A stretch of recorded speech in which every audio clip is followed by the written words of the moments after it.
girls, welcome to this week's Wednesday wrap-up. I thought we should do an updated barn tour. So firstly, Georgia, can you just show?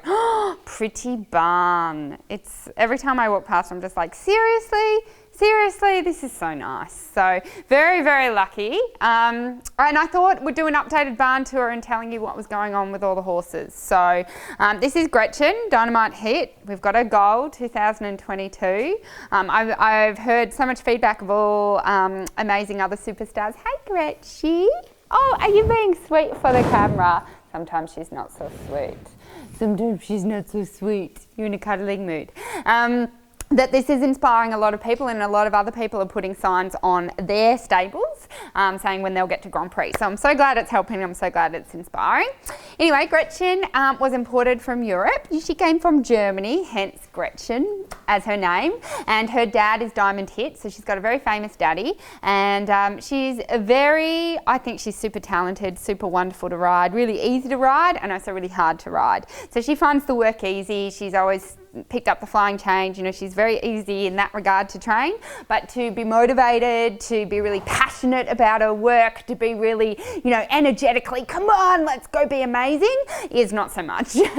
I always think she's a bit too much like me. You know, we're both kind of lazy, we're both prima donnas, we're both my way. So it's been really interesting working with her and going, well, who gets to win? Because at the end of the day, I don't win if she's not happy that she didn't win. So I have to be okay if I don't win, as long as I do win, because then if she wins and she's happy and she does, it's a whole conversation.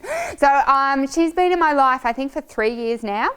So she's really, really fun, and obviously we want to get to Grand Prix probably around 2020, 2021, and then she'll be ready to do WEG in 2022 and maybe Olympics 2024, but we don't know. We shall see. This one's the next one. He hasn't got a stable plate yet, but this is Freddy. Say hi, Freddy. Hi, Freddy. Freddy is massive. Freddy's about 17 two hands. He's a beautiful, you got to like really appreciate how beautiful he is. So he's jet black, not normal black, jet black, with 4 white socks and a white star. Like, he is the dream, aren't you? You're my dream. I actually had a cuddle with him the other night. He stayed down and we had big cuddles, didn't we? Did we have cuddles? He's just been broken in, and can you believe it? I haven't even had a ride yet. I was waiting until I come back. I'm heading overseas for a bit, and then when I come back, I'm going to take over his training, and I just love him. He's got really 3 good walk, good trot, good canter. Whoops. Bit spooky. No, he's actually not that bad. He was very spooky, but hopefully he's calmed down. Hopefully he'll be a brave boy when we go out to competitions. And yeah, I just love, like, what's not to love? He's big, black and beautiful. Then we have Milo. Milo is a Frisian cross thoroughbred. Milo is my favourite stallion in the whole wide world. I imported 2 Frisians in 2004. One was called Arbor and one was called Elko, clearly. And Elko did an injury 6 months in. Now, he was a 17 two-hand. He was like the biggest Frisian that existed in the world. He had an amazing walk, trot, canter. He already had a flying change. He was the Olympic horse. He was the dream. He was everything. And he broke himself, and I didn't stop crying for 2 weeks. So this is the only progeny that I've really kept. He's from a thoroughbred, just a racehorse for a mama. And he's not pretty. I'm sorry, but you're not really. He's not pretty. He's just a normal bay. He's got a bit of an ugly head. I'm so sorry. And he doesn't have amazing movement. There's really nothing special or amazing about him, except for his gorgeous work ethic. He's really easy to ride. Well, actually, he's tricky to ride. All horses are tricky to ride. Okay, back. He's a kid. He always plays with things in his mouth. He still hasn't really grown up, but I didn't do his early training. I had a rider that had the opportunity to train him early, and I've just been riding him a little bit over a year now, and he's competed medium now, and he actually beat Gretchen. Yes, you did. And we're training all the Prix St George and some of the Grand Prix movements. He's got an amazing Piaffe Passage, which comes from the Frisian side. And I'm really excited. I feel with the right training, the right time and the right muscles, he will really, really be an amazing horse. So we shall see. Hopefully, yeah. So Prix St George by the end of this year, and then Grand Prix by the end of next year. All right. Arbor, this is the man. This is the Grand Prix stallion. So I bought him as a 5-year-old. He came out of a big black dark stable, and he came galloping out with this gorgeous mane. I'm like, oh, he's a fairy tale horse. And he really was a fairy tale horse. He was amazing for me. He's a battle horse. Like, I'd go into any competition and he would just be brave as anything, take me into battle.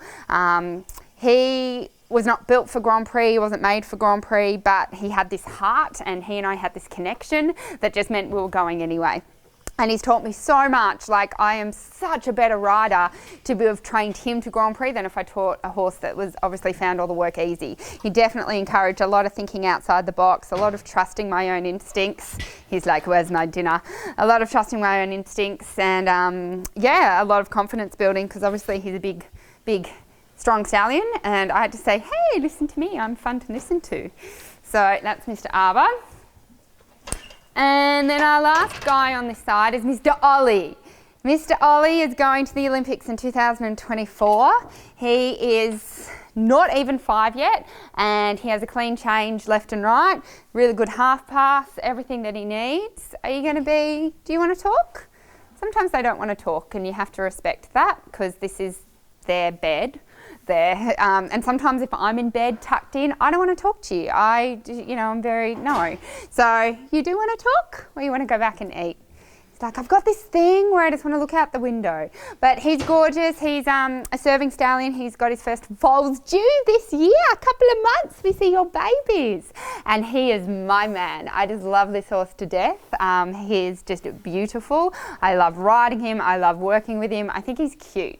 I don't look at him and go, oh my God, you're an Olympic horse. He's just, look at all this hair. He's just cute. He's like a fell pony. But he's amazing to ride. There's so much power. There's so much, I don't know, so much blackness and power. So he's a lot of fun to ride. So I trust you enjoyed seeing this side of the stable. Maybe next week we'll go hang out and look at the other side. So have a great week. Hope your riding is going well, and I'll see you next time. Bye.